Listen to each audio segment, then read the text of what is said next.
Эфир нашего канала продолжает итоговый выпуск новостей о самых заметных событиях среды. 10 марта вы узнаете из материалов наших корреспондентов.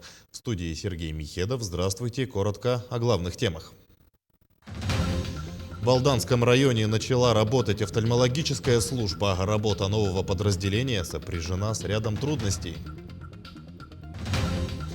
5 нерюнгринцев за одну неделю стали жертвами мошенников. Каким видом мошенничества подвержены жители Южной Якутии? Качество дорог в Якутске остается под контролем городской администрации. Сколько километров дорожного полотна предстоит отремонтировать? Налоговая служба региона переводит свои услуги в цифровой формат. Какие возможности это даст якутянам? Дополнительные рабочие места и не только в Якутии создадут креативный кластер народных промыслов на базе концерна «Сахабулт». Феномен якутского кино притягивает знаменитостей. Телеведущая и журналист Ксения Собчак прилетела в столицу республики.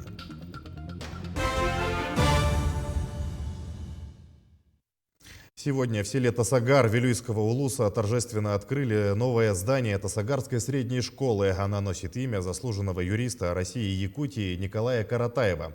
Строительство нового здания школы на 100 мест общей площадью 3400 квадратных метров было начато еще в 2016 году. В новом здании школы созданы все условия для обучения и развития детей. В настоящее время здесь обучается 84 школьника. За все годы школу окончили множество выпускников, среди которых имеются сотрудники органов управления, отличники производства, научные работники. Учащиеся, педагогический коллектив и общественность села с большим нетерпением ждали ввода новой школы, где дети могли бы получать знания в достойных условиях, обучаться в просторных и светлых классах. Сегодня мы открыли школу в селе Тасагар, которая имеет богатую историю. Она образовалась еще в 1867 году. Первые классы здесь были открыты. И весь период работы школы здесь обучались и работали многие известные деятели республики. Достаточно вспомнить Игнатия Ивановича Каратаева, который создал азбуку, и юриста Николая Ефановича Каратаева. И сегодня эта школа, которую мы открыли, она имеет свои особенности, она полностью основывается на якутской культуре и традициях, на философии Лонхо. Мы вот прошлись по классам и видели, что каждый класс оснащен современными технологиями, но имеет свою специфику, исходя из культуры республики. Отметим, что это не единственный социальный объект, построенный за счет дивидендов от акций компании «Алроса», поступающих в бюджет Вилюйского района. Например, строительство школы в селе Тасагар и нового дома культуры обошлось в 500 000 рублей. Все мы прекрасно знаем, что в Вилюйском улусе есть замечательная история школьного образования, есть замечательные, талантливые, преданные своей работе преподаватели, и благодаря их работе ежегодно ученики Вилюйской школы принимают активное участие в всероссийских олимпиадах. И в этом году из 7 школ приняли участие 34 ученика, и 7 из них стали призерами. В Алданском районе начала функционировать офтальмологическая служба. Это филиал Якутской республиканской офтальмологической клинической больницы. Прием пациентов в Алдане начала врач-окулист, приехавшая из Якутска. За неполные 2 недели помощь получили более 100 пациентов. Образование новой службы сопряжено с рядом сложностей. Вопросы кадровой расстановки, лекарственного обеспечения и поставки оборудования обсуждались на встрече главных врачей. Служба уже функционирует, нюансы решаются и корректируются в процессе работы. Оценка отлично, потому что благодаря усилиям 2 больниц, Центральной районной Алданской больницы и Якутской республиканской клинической офтальмологической больницы, с 1 марта здесь начал работать филиал нашей офтальмологической больницы. Для пациентов это большие преимущества. В первую очередь, это возможность напрямую попадать в случае необходимости оперативного лечения в город Якутск. Была проблема, с которой мы с Дмитрием Дмитриевичем, главным врачом, обсуждали, о том, что здесь не было офтальмолога 2 года, и мы ее совместными усилиями решили. Теперь офтальмологи будут выезжать непосредственно из города Якутска. Я думаю, для алданцев в год здоровья, объявленного главой республики Саха-Якутия Айсеном Николаевым, это будет большой подарок, потому что офтальмологическая служба будет здесь развиваться. Готовить офтальмологическую службу начали в конце прошлого года. 4 февраля получена лицензия для филиала. Таким образом, алданский филиал стал очередным структурным подразделением Республиканской офтальмологической больницы. Аналогичные филиалы образованы в ряде районов. В перспективе рассматривается возможность открытия в Южной Якутии Центра офтальмологической помощи. Далее об эпидобстановке. В Якутии 36 новых случаев коронавирусной инфекции выявили за минувшие сутки. Из них в Якутске 26. В Мирнинском и Нерюнгринском районах по 2, в Алданском, Верхневилюйском, Вилюйском, Ленском, Мегино-Кангаласском и Татинском районах заболели по 1 человеку. По состоянию на сегодня в регион поступило почти 56,5 тысяч доз вакцины против коронавируса. Получили первый компонент более 53 тысяч человек, второй примерно 26 тысяч якутян. Таким образом, использовано 96% поступившей в Якутию вакцины. За последние сутки в Мирнинском районе, напомню, выявлено 2 новых случая заражения коронавирусом. В районе наблюдается устойчивая динамика снижения заболеваемости. За последнюю неделю число заражений не превысило 4 случаев в сутки, когда, как месяц назад, в день регистрировали до 55 новых заболевших. Местные власти отмечают, что, несмотря на некоторые послабления режима повышенной готовности, административными комиссиями продолжаются рейды по общественным точкам и торговым объектам. И считают, что иммунизация населения сыграла большую роль в снижении числа заболевших. На сегодняшний день в Мирнинском районе вакцину получили около 4000 человек. Прививку только первым компонентом в Мирнинском районе получили в феврале месяце 3970 человек. И сейчас в ближайшую неделю у нас уже начинается постановка вакцины вторым компонентом. А наши операторы обзванивают пациентов, которые получили прививку первым компонентом, и напоминают им о необходимости прийти для получения второго компонента в определенный день. Для того, чтобы записаться на вакцинацию, все желающие могут обратиться по телефонам 22 902, 22 641. Записаться можно на госуслугах и при личном обращении в кабинет номер 417 взрослой поликлиники. По мере поступления вакцины связываются с заявителями. Во время обработки заявок приоритет отдается заявителям старше 65 лет. 5 нерюнгринцев за 1 неделю стали жертвами мошенников. Общая сумма ущерба составила около 500 тысяч рублей. Каким видом мошенничества подвержены жители Южной Якутии, выясняла Тамара Игнатьева. Самое интересное, что из 5 жертв 4 люди в возрасте от 30 до 55 лет. Трудно в это поверить, но, по словам сотрудников полиции, именно люди данного возраста чаще всего попадаются на удочку интернет-аферистов. Так, 31-летняя жительница города Нерюнгри, поверив лжеспециалисту банка, лишилась более 116 тысяч рублей. Я подумала, доверила, что действительно, что это сотрудник банка, и сказала ему цифры карты и коды. После этого было произведено снятие денег, хотя я не думала, что это мошенники, потому что они говорили очень деликатно, и не думала, что все так может случиться. Как говорят эксперты, люди старшего поколения чаще всего общаются со злоумышленниками по телефону. Самая старшая по возрасту жертва, 81-летняя жительница города Нерюнгри, попалась на очень старую схему обмана и лишилась 50 тысяч рублей. Позвонил неизвестный мужчина, сказал, что это зять. Женщина подумала, что это действительно ее зять. Ей показалось по голосу, что он похож, да? Он сообщил, что находится в полиции, что у него проблемы. Затем взял трубку другой человек. Он сказал, что это сотрудник полиции, что ее зять сбил человека, и ему нужно заплатить 50 тысяч рублей для решения данной проблемы. Еще один местный житель стал жертвой популярной схемы мошенничества в сети интернет. Найдя на сайте Авито интересующую его машину, потерпевший связался с продавцом. Владелец автомобиля сказал, что за перегон транспортного средства из города Свободный в город Нерингри необходимо оплатить 35 тысяч рублей. Молодой человек перевел названную сумму, после чего лжепродавец перестал выходить на связь. Еще раз напоминаем нашим гражданам, что нужно быть очень бдительными при общении с незнакомцами по телефону, никогда не совершать никаких действий по указанию третьих лиц.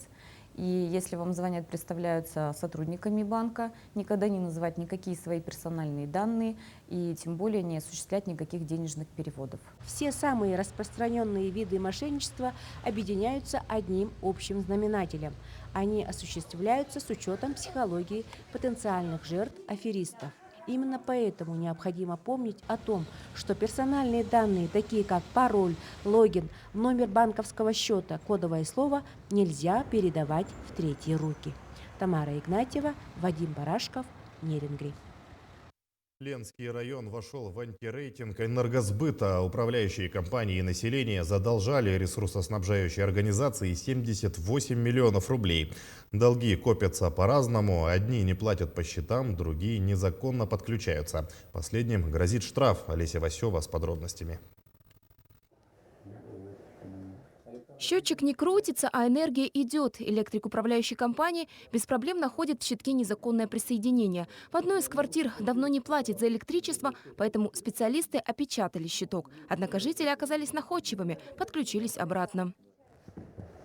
К осмотру присоединяются специалисты ЗЭС. Именно они дают разрешение на отключение потребителей от электричества. Эта квартира осталась без света еще 19 февраля, но оплачивать долг никто не торопится. Самовольное подключение устраняют. Надо их как-то отключить, чтобы они потом не подключили. Таких квартир в микрорайоне Северный 50% всего жилфонда. Заинтересованная сторона – управляющая компания. Здесь фирма «Градсервис». Рейды по выявлению самоподключенцев теперь ввела за правило. Такие потребители пользуются энергией бесплатно, без ведома обслуживающей организации. Все бремя тех платежей, которые должны платить собственники за пользование электроэнергией, ложится на нас, на управляющую компанию. Получается, фактически они воруют эту электроэнергию, а за них с энергосбытом расплачиваемся мы. Суммы очень большие, достигают десятков тысяч рублей. Самовольные подключения обнаружить несложно, говорят энергетики. Все многоквартирные постройки оснащены приборами учета. При этом каждый дом потребляет энергию на общедомовые нужды. Эту цифру рассчитывают вычитанием поквартирных данных из общего потребления всего дома. И разница должна быть в пределах нормативов. Норматив превышен в разы, хищение налицо. Энергетики, говорят, сталкиваются с таким ежедневно. Отрадно то, что управляющие компании наконец-то взялись за то, что начали, как говорится, обращать внимание на потребление электрической энергии в их, как говорится, жилых домах, которые они обслуживают сверх норматива. На деньги, которые могли бы быть потрачены управляющей компанией на благоустройство, на содержание дома, им приходится тратить на то, чтобы оплатить вот эту электрическую энергию, которая сверх норматива потреблена в местах общего пользования. Меру ответственности по отношению к таким потребителям устанавливает суд. Штрафом не ограничится. Нарушитель обяжет заплатить за использованное электричество.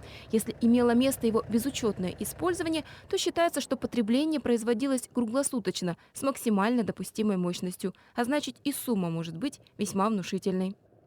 Такие крутые меры, как ограничение электроэнергии, применяют не ко всем. Энергетики понимают, причины задолженности могут быть разными. Но хищение не прощают. Благодаря таким умельцам и без того огромный долг Ленского района за потребленные энергоресурсы растет. 13 миллионов энергетикам должны управляющие компании и 65 миллионов жителей Ленского района. Олеся Васева, Алекс Соснин, телеканал «Алмазный край». Проезд по участкам автодорог Сангар и Кобяй временно перекроют в Якутии 11 и 12 марта. Об этом сообщает пресс-служба управления дорог региона. Сообщается, что перекрытие связано с ухудшением погодных условий. Так, проезд будет закрыт на участке Сангар, Ситте, Батамай, Булус в Кобяйском и Намском районах, а также на участках Асыма, Бяскюэль, Кобяй, Сангар с подъездом к аэропорту в Кобяйском районе. На въездах к автоземникам будет организовано круглосуточное дежурство.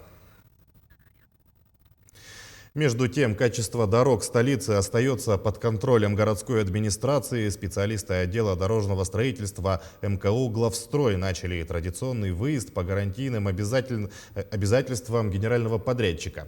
Отметим, такая работа является обязательной. Она подразумевает инспектирование улиц на наличие трещин, просадок и других дефектов. Ульяна Шагина подробнее.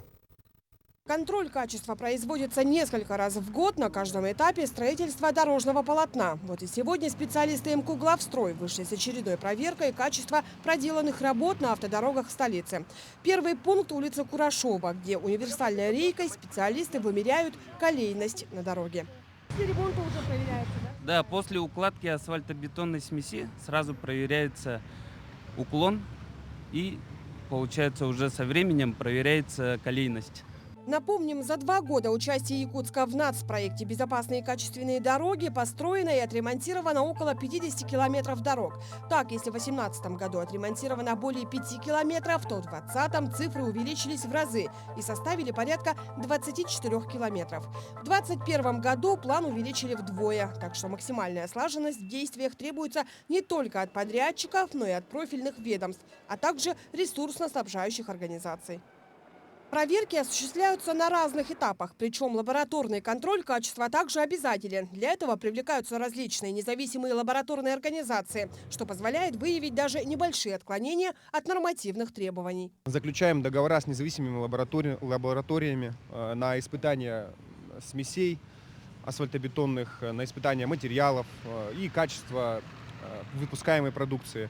В случае выявления каких-либо несоответствий выписываются предписания генподрядчику, который за свой счет обязан в установленные сроки устранить все дефекты. Ну вот, да, вчера, допустим, мы обследовали улицу Петровского. На участке от улицы Аюнского до улицы Лермонтова были выявлены многочисленные поперечные трещины, продольные трещины, местами выкрашивания мелкого заполнителя асфальтобетона. Мы составили акт технического осмотра состояния улицы и направили акт непосредственно генеральному подрядчику. Такие случаи не единичны, но количество выдаваемых предписаний с каждым годом уменьшается. Причиной тому изменение технологий, причем не только асфальтобетонной смеси, но и технологии укладки, отмечают специалисты. К примеру, в последние годы это ресайклирование, новый метод стабилизации грунтов по методу холодного и горячего ресайклинга. Участвует не только одна машина, а там целое звено. Грейдера, катки, машины с инертным с цементом. При такой укладке применяется несколько типов дорожных одежд. В основном это двухслойный асфальт с использованием крупнозернистого асфальтобетона. Все нормативные требования, применяемые к дорожному строительству, стандартизированы. Ульяна Шагина, Георгий Григорьев, Якутск. В рамках трехмесячной санитарной чистки в 17-м квартале столицы убирают мерзлые бытовые отходы. Субботник начали на улицах Пионерской и Жарницкого. Здесь с помощью специализированной техники вывозят ТКО и греют выгребные ямы, чтобы жители домов могли сливать жидкие бытовые отходы. По словам руководителя службы эксплуатации городского хозяйства, то, что мы видим сейчас, образовалось из-за ненадлежащей работы управляющих компаний. То есть коммунальщики несвоевременно вывозили мерзлые отходы. К нам еще должны дополнительно сейчас еще присоединиться региональный оператор. Также на сегодняшний день в данной акции участвуют у нас 2 подведомственных предприятия. Это акционерное общество теплоэнергии и акционерное общество Якутдожстрой. Данная акция у нас сейчас запланирована на 2 дня. По итогам ее в дальнейшем будем принимать решение по поводу ее продления. Ну и, соответственно, какие необходимые дальнейшие действия, чтобы мы могли надлежащим образом научиться эксплуатировать, соответственно, данные выгребные ямы. Субботники проведут еще по 6 адресам 17-го квартала Якутска. Будут работать 2 самосвала с погрузчиком и 6 дворников управляющих компаний. Напомним, в Якутске с 8 февраля по 1 июня объявили ежегодный санитарный трехмесячник. Перед нами стоит задача вообще в целом, с учетом того, что сейчас строится новый полигон твердокоммунальных отходов, и на который не планируется прием мерзлых бытовых отходов. Соответственно, перед нами стоит задача уйти от данного вида отхода как такового. Эта работа очень тяжелая, и нам с данными сегодняшними действиями, по сути дела, необходимо научиться понять, что это такое и как это сделать. По сути дела, понимание есть, теперь вот переходим от теории к практике. Первый в этом году онлайн-форум про ДФО «Республика Саха-Якутия» намечен на 16 марта. В открытом диалоге власти, бизнеса и общественности примут участие федеральные и региональные эксперты, главы регионов Дальнего Востока, предприниматели, инвесторы и население. Планируют обсудить актуальные вопросы развития бизнеса, креативной экономики, IT-индустрии, торов и роста цен на жилье в макрорегионе. Все сессии онлайн-форума будут проходить в открытом формате. Участники смогут задать вопросы спикерам и высказать свое мнение. Налоговая служба региона переводит свои услуги в цифровой формат. Теперь большинство из них можно будет получить с помощью личного кабинета через мобильное приложение или на официальном сайте ведомства. При этом часть услуг доступна лишь в полной версии сайта. Какие услуги можно получить через тот или иной сервис, расскажет Дмитрий Тымыров. За последние годы якутяне все чаще стали пользоваться удаленными сервисами налоговой службы. В 2020 году этому еще и поспособствовала пандемия. И по данным 2018 и 2019 годов, самой востребованной услугой стала услуга налогового вычета. Если взять статистику, то в 2019 году было предоставлено более 96 тысяч деклараций. Предоставили более 36 тысяч людей. Соответственно, у нас, если сравнить с 2018 годом, количество возрастает. То есть в 2018 году было предоставлено более 76 тысяч деклараций. На это повлияло переход налоговой службы к электронным сервисам, что в свою очередь упростило работу по обращению с налогоплательщиками. Налоговая служба запустила мобильное приложение, которое называется «Налоги ФЛ». Это практически мини-версия личного кабинета налогоплательщика. С мобильной версии можно получить практически все услуги, вплоть до получения справок, 2 НДФЛ, например, или запроса о состоянии расчетов. Также увидеть можно все свои объекты и направить обращение в налоговую службу по всем интересующим вопросам. При этом, как оказалось, в мобильной версии недоступны некоторые услуги, и их можно получить только в полной версии сайта. Однако мы сейчас рекомендуем направить декларацию формы 3 НДФЛ через полную версию личного кабинета, это через сайт налог.ру, потому что к декларации надо приложить достаточно большой объем документов, которые можно направить только в электронной версии личного кабинета на сайте. А в мобильной версии там у нас ограниченный объем. Сейчас специалисты налоговой службы напоминают, что до 30 апреля проходит декларационная кампания. То есть те лица, которые получили доход от продажи движимого и недвижимого имущества, выигрыша от операторов лотерей, получение дохода от источников, находящихся за пределами страны и другие, должны отчитаться перед службой, чтобы избежать штрафов. Отныне эти данные тоже можно сдавать в электронном формате, что в свою очередь дает сэкономить время и деньги каждого налогоплательщика. Дмитрий Тымыров, Илья Сыромятников, Якутск. 250 000 семей в России взяли ипотечный кредит с начала года. Таким образом, рост ипотечного кредитования в стране сохраняется 9-й месяц подряд. С начала года выдано более 240 тысяч ипотечных кредитов. Об этом сообщил российский вице-премьер Марат Хуснуллин. По его словам, главная причина таких объемов ипотечного кредитования в России – рекордно низкие ставки по ипотеке. Огромный вклад в этот результат вносит программа льготной ипотеки на новостройки под 6,5%. Между тем, квадратные метры Москвы стали ближе и доступнее для якутян. С 11 марта в Якутске стартует ярмарка московской недвижимости. Она продлится до 20 марта. Какие объекты предлагает агентство «Туймада недвижимость» в столице страны и какие акции действуют при покупке квартиры, узнаем из материала Айсены Бурнашовой. Туймада недвижимость работает в столице с 2017 года. Агентство реализует квартиры, апартаменты, дома и даже целые участки в Москве и Московской области. Компания работает напрямую с 93 застройщиками. Якутянам предлагают квартиры премиум, комфорт и эконом-класса. Москва – это столица страны, сюда стремятся все, отмечают в агентстве. Поэтому и квадраты здесь всегда в спросе. Можно замка, там 1,5 километра, 1 километр, да, можно купить однокомнатную 4500, да, цена адекватная. И как бы прирост будет, потому что Москва всегда будет Москвой в любом случае. И Москва всегда растет. Москва всегда растет, и сейчас это 1,5 километра, это пока область. А через 3-4 года это будет Москвой, московской пропиской, и, соответственно, и цена будет выше. Агентство предлагает тотальный all-inclusive, полное сопровождение сделки. От консультации с подборкой квартир до финального этапа вручения ключей. Купи сейчас, плати потом. Трейд-ин или программа минимум по ипотеке. Якутянам также предусмотрены и региональные скидки. От застройщика 2%, а от нас бывает 3%. Почему? Потому что, допустим, есть один крупный застройщик, они говорят: Жень, мы не можем на твоих московских клиентов скидку, мы не можем 3% дать, так как мы за этот год мы потратили 1 миллиард 200 миллионов чисто на маркетинг и рекламу, да? А на регионы они ни рубля, ни цента не тратят, и, соответственно, они могут дополнительную скидку сделать нашим клиентам. ЖК «Датский квартал», Римский, Хедлайнер или Астафьева. Туймада недвижимость подберет любую квартиру под ваши запросы. За 4 года работы в столице у агентства более 1000 довольных клиентов. Туймаду недвижимость выбирают за надежность, прозрачность и высокое качество предоставляемых услуг.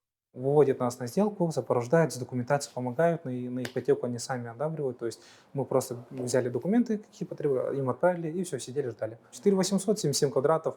И самый большой плюс то, что этажа всего 4 и один сосед на этаже. Самое главное то, что цена, доступность вот именно для нас, для человека, да, с Якутска, это очень прям супер. И самое еще вот главное было то, что без первоначального взноса. Мы как бы сказали свои хотелки, Туймада недвижимость, она за нас все сделала на самом-то деле. Айсена Парнашова, Джур Березкин, Москва. В Якутии создадут креативный кластер народных промыслов на базе национального концерна «Сахабулт». Это единственное предприятие по переработке кожевенного сырья на Дальнем Востоке. Будет создано порядка 30 рабочих мест для дизайнеров, мастеров по выделке мехов и кожи, резчиков из бивней мамонта и ювелиров. Кластер будет продвигать продукцию народных умельцев под единым брендом. Создание кластера будет иметь большое значение для развития легкой промышленности республики. Кластерный подход позволит реформировать деятельность национального концерна, провести технологическую модернизацию предприятия, обеспечит выход изделий якутских мастеров на экспортные рынки.